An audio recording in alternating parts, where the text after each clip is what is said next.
I have failed multiple times in life, and struggling to find my topic for today, I thought I failed again. It was then when I saw this video which talks about many startups, their ideas, and how most of them just vanished from market like anything, and how most of them reached heights unimaginable. By the end of this video, I could finally think of a topic which I can speak on. If you're thinking it's a startup, no, sorry. Well, good afternoon, fellow Toastmasters and all dear guests. I am Rohan and I am here to talk on the topic failures.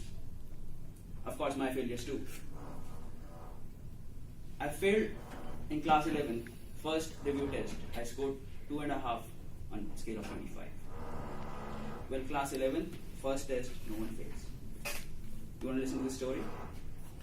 I went to school that day, and each of my classmates studying. I'm like, what's happening? I've never seen them studying that much.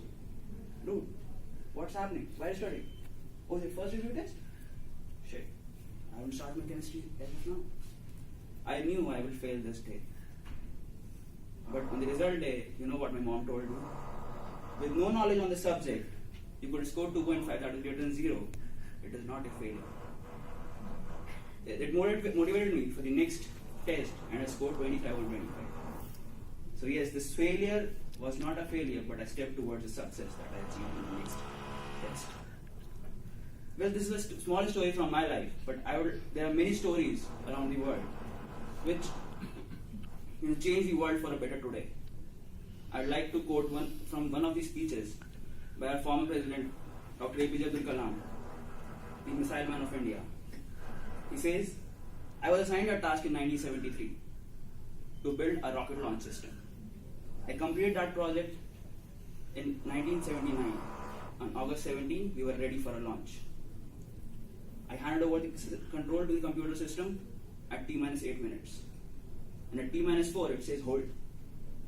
You can't launch. There is some problem with level 2, stage 2 system. There is some leakage there. I have a good team on back of me.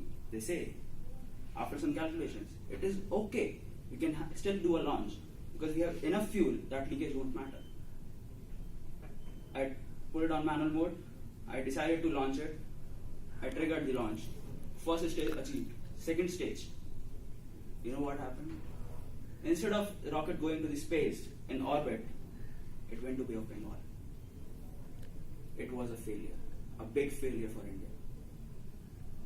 He says, Dr. Satish, who was then chairman of ISRO, called a press conference and called Dr. APJ Abdul Kalam, and he was scared as to everyone will blame me because I was the project director.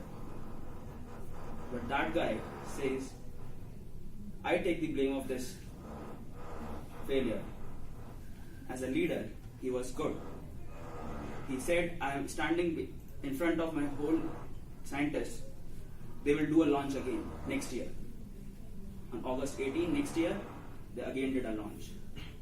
On T-8 minutes, they again gave us control to computer system. Stage 1, stage 2, stage 3, stage 4, and the satellite is in space. Well, this was a headline in one of the newspapers that day. But do you think that could have been a headline without that failure? Today, we have 106 satellites of India in space. Today, India has made a record with launching 104 satellites in one go. That would have been possible without that failure.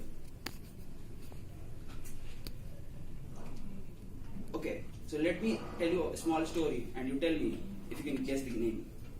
That guy was, topper in his school. He went to his graduation. He had to quit just because he did not know English. He started his business of his own. He failed. He was bankrupt in 2005. He's a billionaire today. Can you name the guy? Full name. Okay. So he's the founder of Paytm, Vijay Shekhar Sharma. So every success story has a stack of failures, and that's where you put your nice food and eat it. Without that stack, you can't do it. So every success story is followed by failures. It is a perpetual story which continues. You can't achieve anything without failure. So hence, I stand here to talk on failure rather than success, because everyone would love to talk on success and not the failures. So who says you've never failed? I would give you advice. Go ahead and fail, because that is a very most important thing to achieve success. Thank you.